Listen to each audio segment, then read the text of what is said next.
Energy. Oh, okay. This. We are back. No. Things have happened. People forgot who But you are. you see, Kevin, the thing about energy, I think you can have energy and gravitas. You don't have to shout to have energy. I don't know if that makes sense. In corporate, shouting gets me seen. No, in corporate shouting gets you an appointment with the HR. I can become president by shouting. Yes, like Hitler. Yes. You see, making my point exactly. But now you see, if you want someone who's more collected, someone like Obama never shouted. And see where he is now. Retired. I don't know what your point that's is. the point. If Kevin. he shouted, he'd still be president like Trump, at 78 years old. Anyway, hey, hi everybody. We're back. We're back.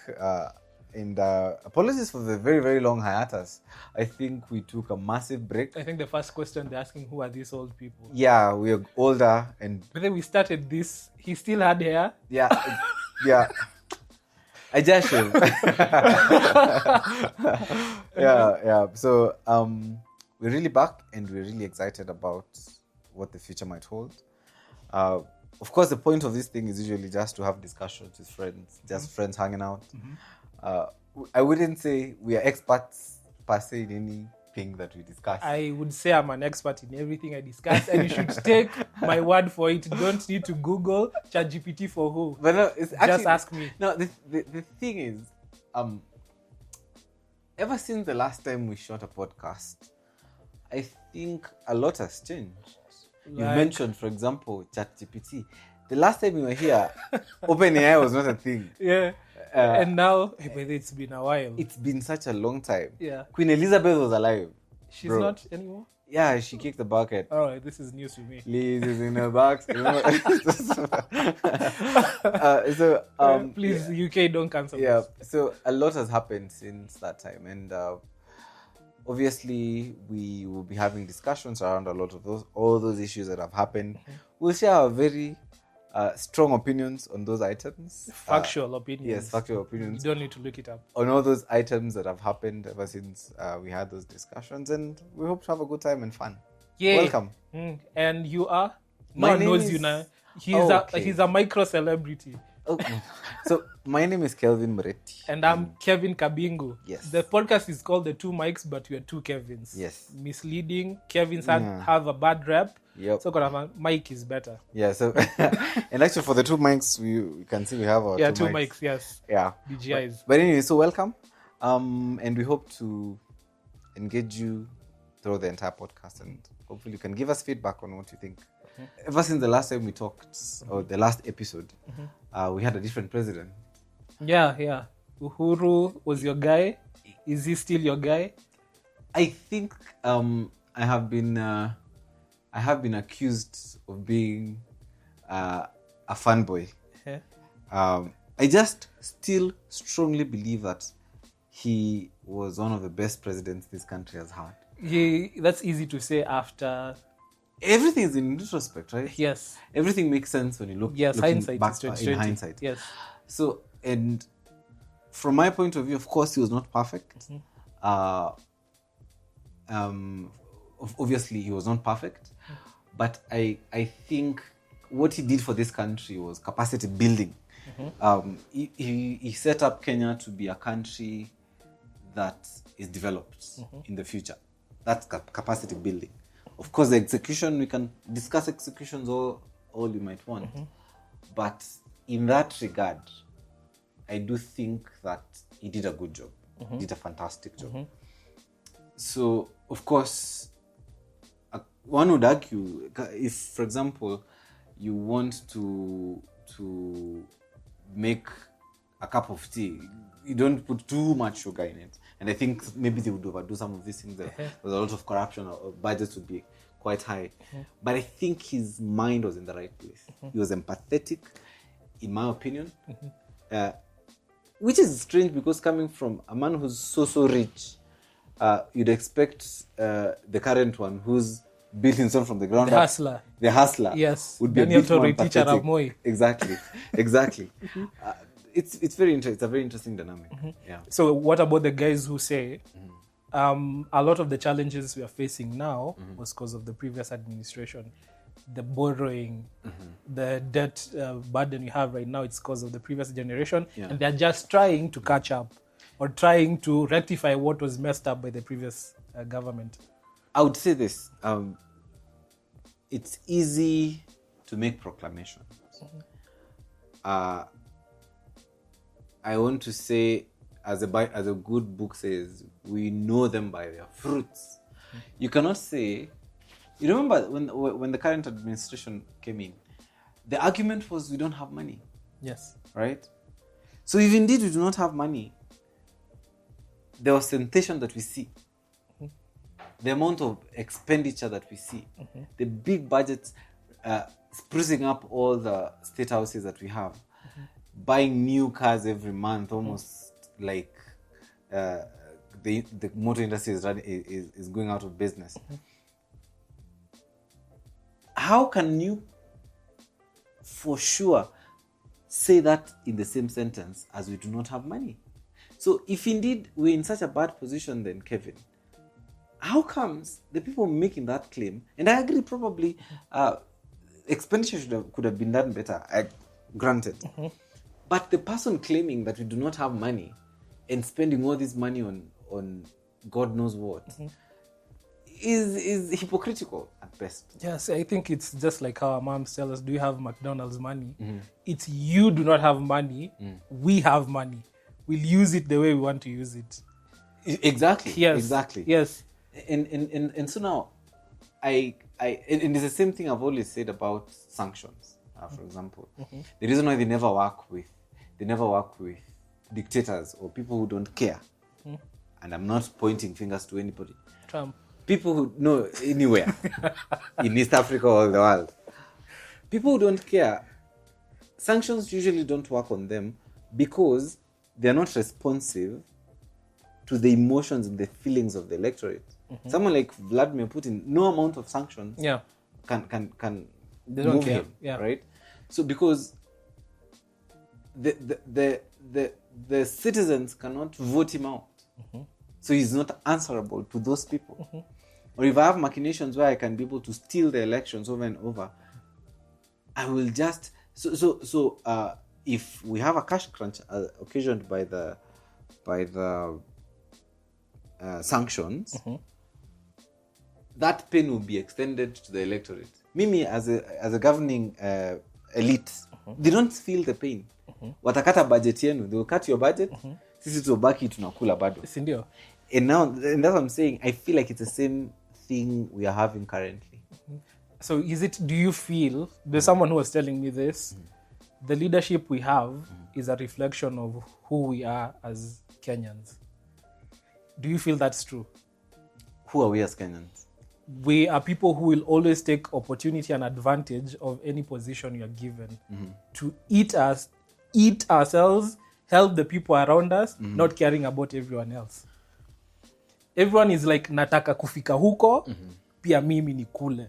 And that's even the way we do our tribal politics, is that tribe has eaten, we also want to come in and eat.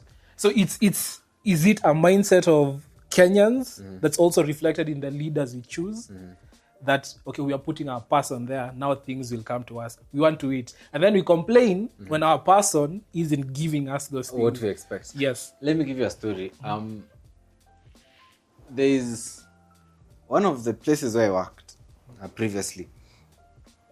The MD, not the MD, one of the expatriates from Europe, senior person. The first few months after coming in, very adherent to traffic, following the traffic, the matatus, anazifuata mundu kumundu, you know. And then after a few months, he realizes, matatus usually go on the curb, like they overlap on the side. Yes. Dude. Any space you can use. I was shocked to see him one day in traffic. Me, I'm in a matatu. I see, wait, this guy is familiar. He's like photoing a matatu on the curb on the side. Willingly, without care. Yeah. And then you're in the office, you say, I was caught, I was arrested by the police and I bribed them. I'm like, bro, what? You're bribing. You're supposed to Yeah. be European, where you guys have the standards and everything. If we can't beat them, join them. And that's what. And then my point becomes then, it's not a Kenyan thing. The issue is the consequences. In Kenya, you can get away with corruption with minimal impact. I can get into that position still, as long as I'm aligned with the powers that be.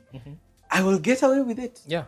Even the Europeans that we think they have a higher standard of morals or their systems work is because There's more accountability. It really sucks to be caught stealing. It's really bad for you Yeah. if you get caught with evidence that you're doing corruption. So I'm just saying it's not really a Kenyan problem. It's a reflection of who we are. I would argue it is the lack of consequences that in our economy and in our systems that provides a situation where anybody wants to get to that position that they can be able to steal. Okay. So whoever we vote for, there is a high chance that regardless of how good the intentions were, they might end up being the same position. There'll be Because the again, guy like, huh, following the matatu Yeah. after a while. No one cares. Yes. Yeah. I can be able to steal $1 billion and nothing will happen. It's either I steal Yeah. or if I don't, I'm not coming back to this. Exactly. But even I'm saying maybe it's a Kenyan thing because, if like you said, even okay, what came first? Is it the chicken or the egg? Is it the culture came in first and then we couldn't stop it, or something happened that caused us to like be in this state of despair? Could it be just the economical situation of many people? They're just they're in survival mode, in the sense that they know when I get that chance to like get that money, get that job or whatever, I'll do anything possible or everything it takes, disregarding my morals, disregarding what I believe. We see people in our government who claim to be Christians and the things they are doing don't feel godlike. So it's, I don't know, I'm just asking what came first. Is it did our country get corrupted and everyone became like this, and then we started electing people who think like us or do like us? Or is it something else? I don't know. So the French Revolution, by and large, can be traced, can be pointed as the first contact point that we had with, or it was the first semblance of modern day democracy. Modern day. Okay. We're not talking about now the previous Athens one and with the Greece. the Greeks. Okay. Yeah? Okay. We're talking modern day, where people became a substantive voice in how they are governed. And what caused the French Revolution during the Mandamano Gen Zs, during the demonstrations, there were a lot of parallels. Yeah. One, a bad economic environment. Two, a government that is unresponsive to the people. People who do not care what people think. Yeah. And of course, hunger. People were hungry. And of course, when you're hungry, you become angry. And that melting point and the arrogance that came with there was a deep sense of anger with the electorate. That's the point. There's something I heard. There's someone who was talking about the age of irrelevance, and he was saying the way we look at things. For instance, revolutions don't really do anything in the sense that they only change one oppressive regime for another. The people who come in end up becoming the people we fought before. No. So now, again, I'm trying to answer your question on what came first. So my point is, the people need to get to a point where they are sufficiently fed up, that they cause change to happen, right? And to your point, there are occasions where, like in the French Revolution, of course, Napoleon came in. But the previous king, he was actually a rather Louis. Louis the Fifth. The fifth or the fourth? I can't remember. Yes, Louis, yeah. King Louis was an agreeable person. Indeed, in fact, he wanted to listen to the people, and they get an agreement. He's the person who set up that. He called that Congress for people to come and have that discussion for the first time, I think, in over 50 years. Because he really wanted to pacify the anger of the people. It's very, very similar actually to what we had during the Maandamano. Wasn't the pacifying more of self-preservation? No. When you read history, it seems to be coming from a genuine place. Okay. He's someone who was born in privilege, obviously, but he grew very concerned with the scenarios that were happening, the things that were happening, and you realize that this guy, he took personal responsibility because the issues that came in were as a result of his own incompetence. Yeah. Right? Yeah. His own incompetence. When you're having Congress not being called for over 50 years, shows there's a problem in governance. People, first of all, becomes very unresponsive to what people are saying, and number two, there are things that don't move as they need to. Yeah. So good as his intentions might have been, his incompetence is what caused this issue. Yeah, so that's what I'm saying. Too little, too late. Yeah, too little, too late. One and you can see the parallels also with the Kenyan situation with the Maandamano. You can say the Kenyan situation. Can say exactly, the Arab Spring, like everything. So another thing is, the people got to the point where they decided, you know what, enough of this nonsense. We are going to stop it. We are going to change the system, and they changed it. So of course, there are teething issues. You get the Napoleons who are larger than life figures, but with time, you go refining it. And I think one of the most powerful tools that any country can have is a separation of powers between the executive, the judiciary, and the legislature. Because the motivations of the legislature or the incentives of the legislature are very, very different from the judiciary and from the executive. And therefore, to answer your point,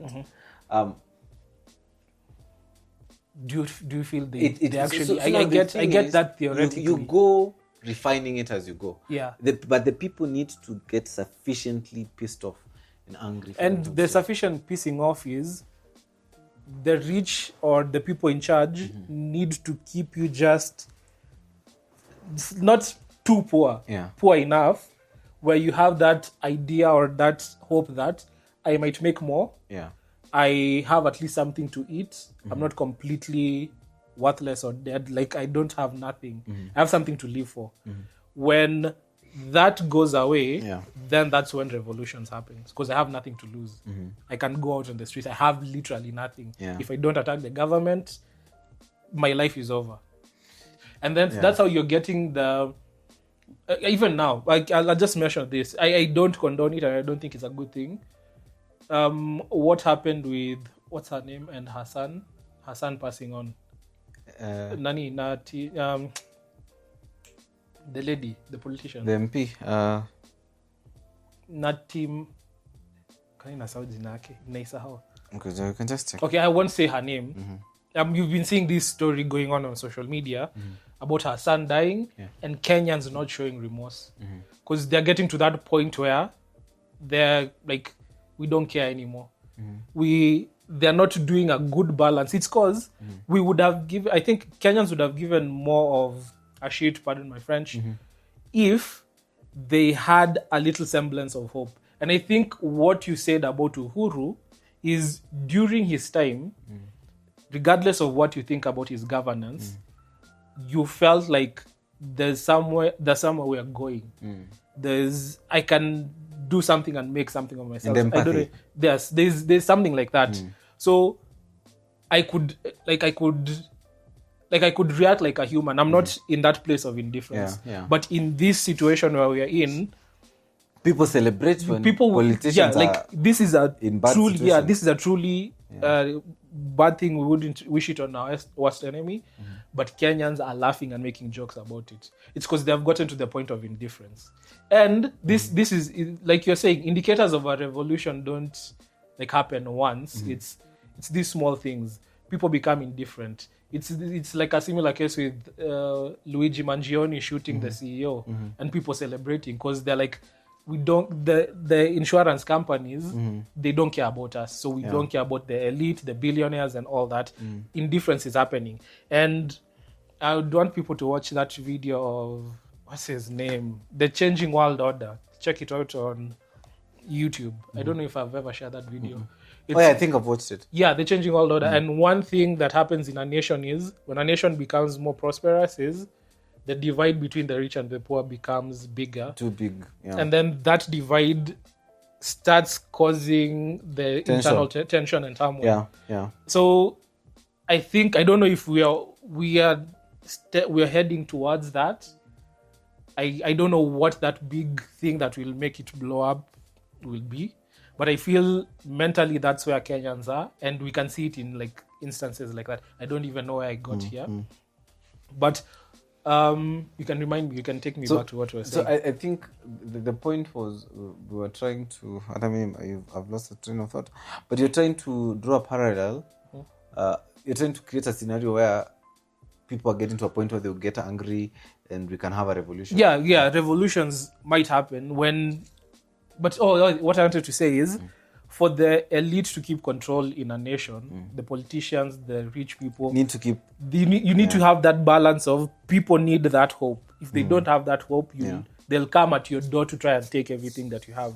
So if I'd say maybe for this government, the feeling is you don't care. It's like this is my salary, and then you're like, I'm taking by force. It is a tax. It's no longer it is what did they say first before they said it's a tax? It's a mandatory tax. They wanted it as a savings plan. Yeah. So, and then it was no longer a savings plan. It's a tax. It's like for the common Mwananchi is like, these people don't care. They're taking the little I have, and then on the other end, I'm seeing we're giving this amount of money to renovate State House. We're giving this money to churches. Yeah, they're putting up bills of we need our salaries increased so that we can beat the inflation. So I think this is me being if I'm a criminal mastermind or a mastermind politician, this is an evil psychopath. I'd ensure that people had something to live for. You see, Kevin, and hope. I would look at it from two different ways. One, abundance and scarcity. So abundance. When you look at a country like, have you ever asked yourself why countries like Dubai, Bhutan, for example, countries that are deeply held at the feast of the leadership, never demonstrate, or we never hear any issues, is because those people are well remunerated by the government. They are well taken care of. Yeah. So as long as people are full, no one is going to throw any stones. No one is going to care. Yeah. Right. Yeah. And it's a problem that Saudi Arabia is having right now, because now they're getting to a point where people are beginning to become hungry kidogo. So now Mohammed bin Salman has to think very quickly how to maintain the relevance of the Saudis, the royal family, because by making sure that the prosperity of Saudi Arabia goes into the future, because the moment the oil runs dry, we have a problem for the Saudi family. Why do we need you guys? We are way more than you guys. So now that is abundance. And when it comes to scarcity, now it's what you have in Kenya. It's a government that is trying to enforce the same scenario where we're having countries that have abundance to try and solve the issues that they're having right now. You see, what someone said, using a political solution for an economic problem. That can never work. That would never work. Right? Yeah. So you cannot come and tell companies increase the salaries of people to beat inflation, which I caused by my political undertakings. Where is the money going to come from? Yeah, it doesn't work like that. Yeah, it does not work like that. Companies will increase the salaries based off of money in the pockets. And that is what Nyoro says. When people are doing well, you don't have to tell them they're doing well, they will tell you. Yes. Right? Yeah. Because I'll have money and I'll tell we are doing we're well. doing well. Yeah. You won't have... The economy is good. Exactly. There's money circulating. Yes, people will tell you that we're doing well. You don't have to tell them that they're doing well. And it's actually a bit of a misnomer telling people that they're doing well. And I know I'm not doing well. Yeah.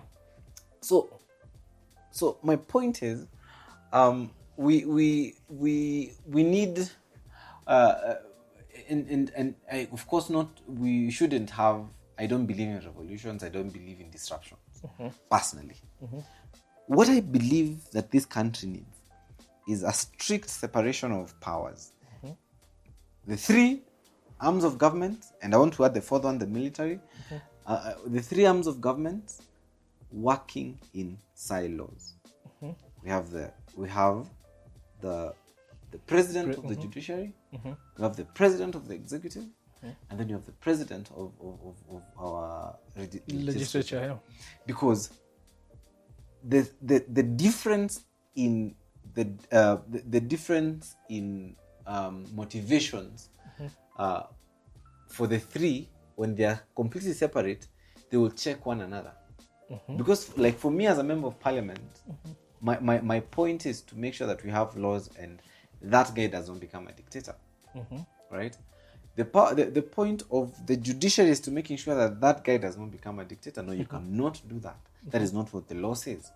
Right? And these guys have the power of the purse, telling the president, no, we are not going to fund that. So, and that's what I'm saying. When one arm, and especially the ones with the guns, which is the executive, decides to merge the three arms of government, we have chaos and anarchy.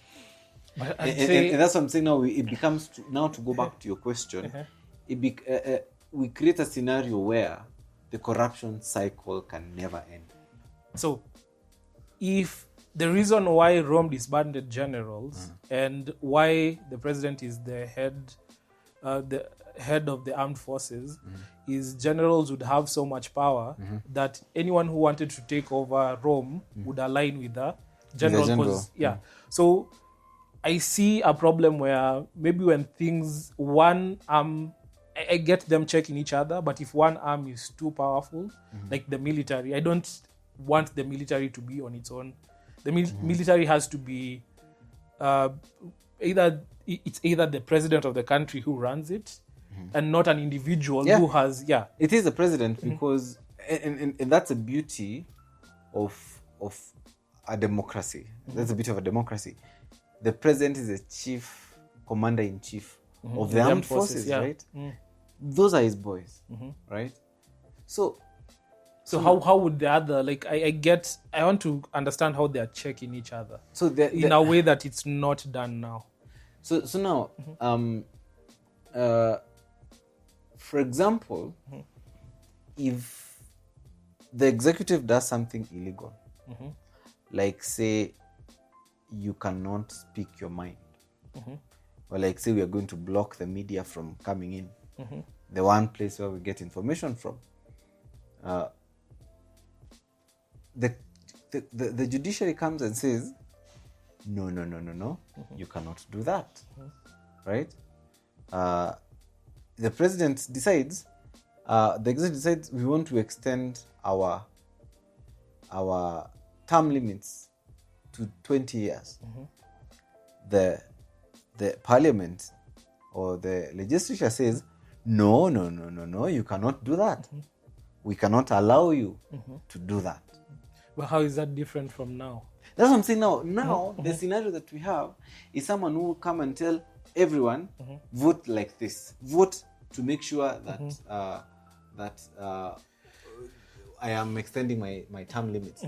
Pass laws that are punitive. Pass these punitive tax laws. You know, the laws are supposed to be coming from Parliament. The government can suggest. There are ways of which the government suggests laws, and I'm using the word suggest very loosely. But at the end of the day, the laws that govern the country come from Parliament. Yeah.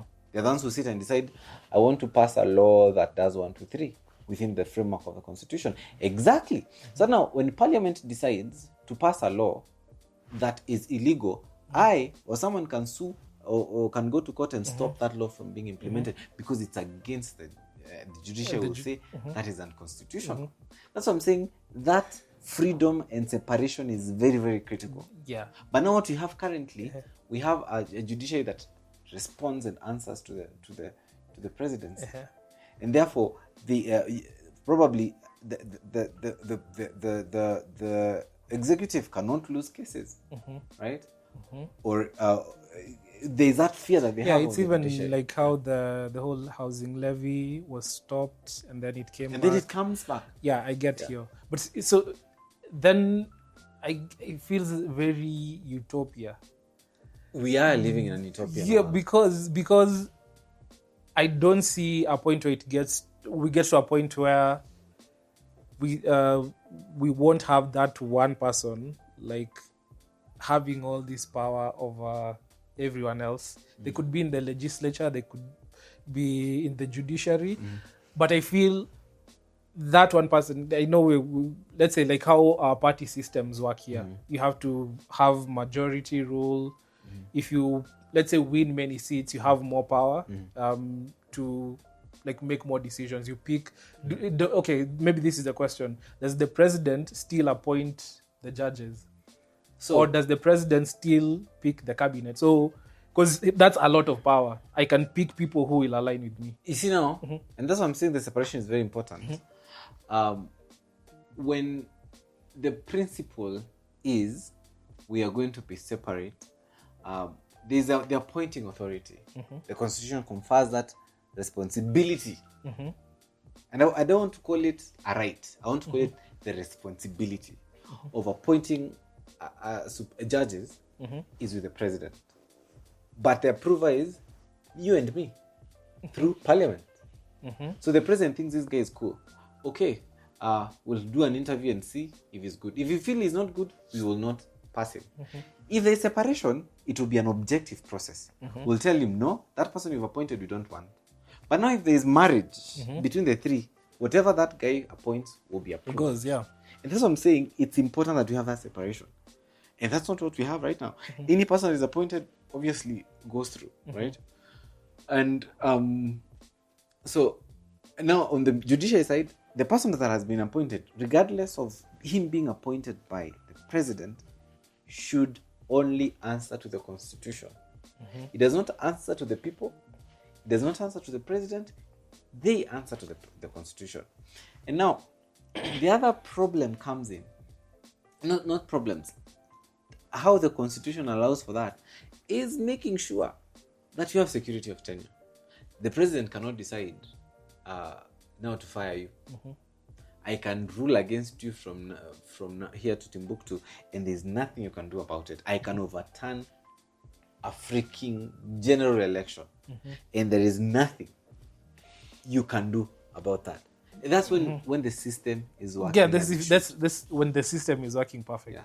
But I don't see that happening anytime soon. That's what I'm saying. In Kenya, it's not working. But when you go to Europe, places where these things work, it's not working perfectly, but you see There's semblances of it, right? You see a situation where someone can truly believe that we when I go to court, I'll get a fair hearing against the government, for example, if they've done some bad things. Right now, judges that were appointed by previous presidents, of course, right now in the US, it's very political, but seeing judges stopping the proclamations by the executive and saying, no, it's unconstitutional, you cannot just pick people on the roadside and shift them out of the country. There's a process that goes into that. So when the systems are working, it's good. It's like, no, this whole case of Besiche being arrested in Kenya, that is the height of impunity. Yeah. A system that is not working. Yeah. If it was working, questions have been asked. Was he arrested by the Kenyan police? Because the only authority, jurisdiction is over the Kenyan police. If he's been arrested by the Kenyan police, he needs to be presented to court the following morning and answer for crimes that he has committed. Yeah. And then there's an extradition process. If the crimes that he's done is against the Ugandan government, there's an extradition process. But then the question also would be asked, if it's illegal in Uganda, you cannot, and he's in Kenya, and it's legal. It's legal in Kenya. He cannot be arrested in Kenya, for crimes that are illegal in Uganda. All right. So I'm just saying that is the height of impunity. Yeah, when again, this is Kenya, where due process is not something that is done. I have a question. Yeah. I have a question for you. So let's play the devil's advocate. So scenario. Yes. Current government's devil's advocate. Yeah. So in terms of, I'd say they are trying really hard. There's a big debt deficit that's they have, regardless of who did what and when, and it has to be paid. So a lot of the policies they're making, as harsh as they seem, it's offsetting something that would be a bigger problem later. If we are not able to pay our debts, we default, we go in the way of like what happened to Ghana and other nations. So I'd say, if I'm on the side of the government, I'm trying to like either hold off a power situation, and it might be a bit difficult for you guys now. I give an example of what's happening in the US now. There's the things that are difficult, like how immigrants who usually work on farms and all that are not showing up for work anymore, and farmers are complaining. But the president is like, this is a short-term pain for a long-term, or not even that. I think that's a bad example. I'll give the tariff example. This week I saw, what's the company? I think it was, I can't remember the auto company. It's a German company. Not German, a European company that said it will set up its factory in the USA. So it's the president saying, hey, you see what I said about if they want to make cars here, if they want to make cars to sell in the US, create jobs in the US, build factories in the US. It's going to be a painful process, but it's going to eventually happen. They would say this is the proof of the things have started. Companies have started putting companies here. So back to Kenya, I'd say it's a momentary pain. Mzazi kukuchapa, but ukigrow up ndo utasema I saw what they were trying to do. Yes.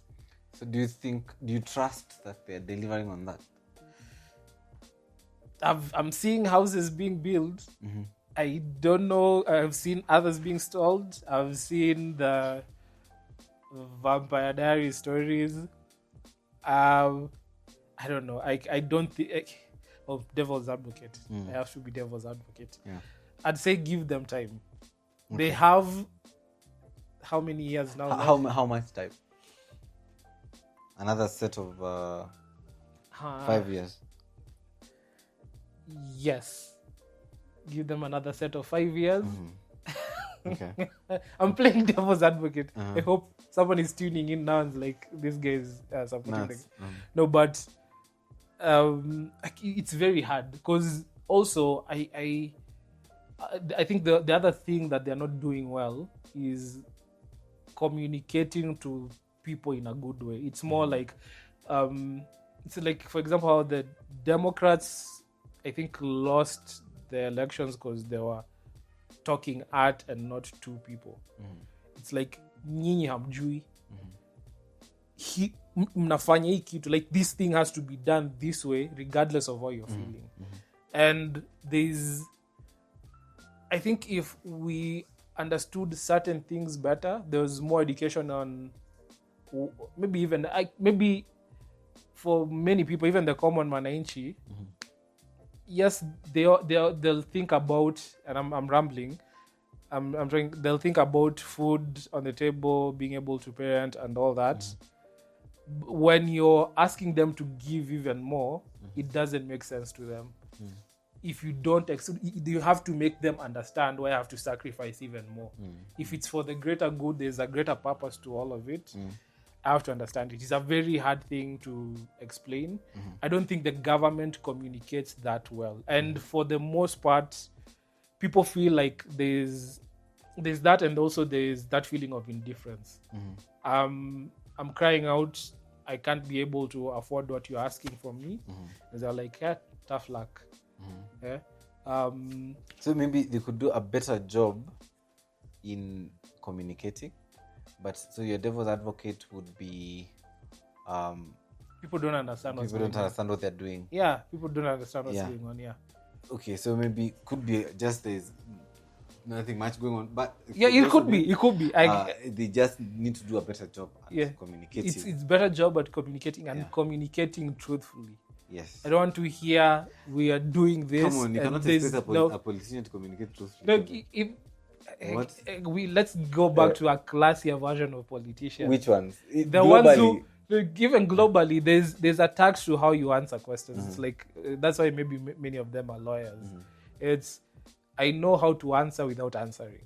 Okay. Yeah. So that's what you want. So the same thing, just with many steps. No, but I think it's that thing of the pendulum.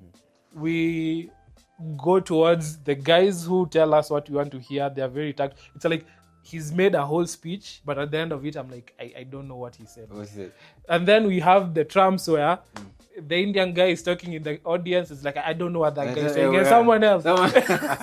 It's like, he's direct. I like that. No, I don't believe in that. I think diplomacy is important, Kevin. This is the thing. I think all of these things, all systems, will always. This is what I brought up earlier. There's the only way to get out of the system. I know that maybe many people say the metrics and all that. The only way to get out of the system is to get out of the dependency the system creates.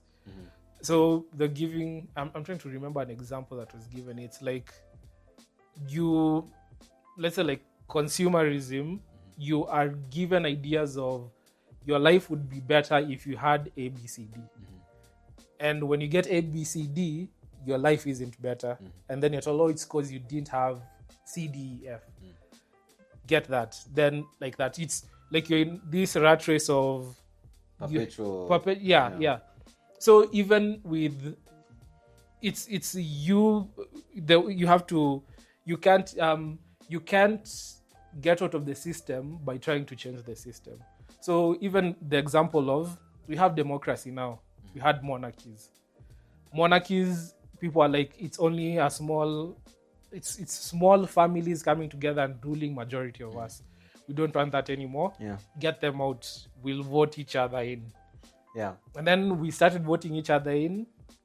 The people we voted in took advantage. Okay. We are like, we need something else. Yeah. But I'm feeling like the next thing, regardless of what we find, will go through the same processes these other things will have gone through. Yeah.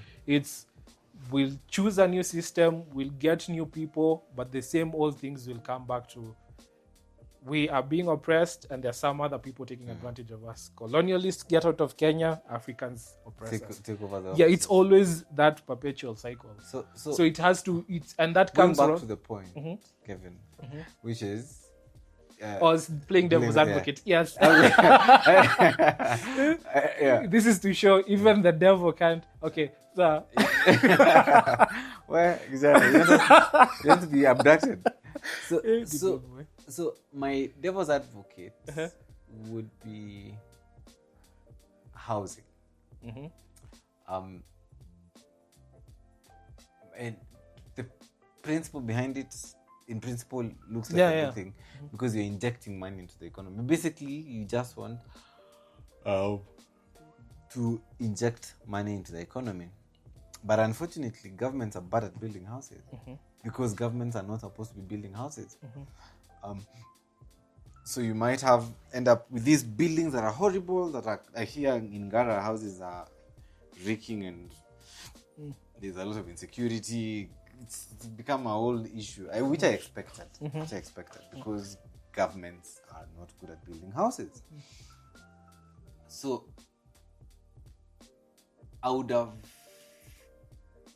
gone in a different direction. If I was going to vie for presidency, but I've realized next election I qualify to be vying for president of Kenya. Very interesting. So is this why you're pledging? No. I am not vying for presidency. We'll go to a jail. We'll go to his own. So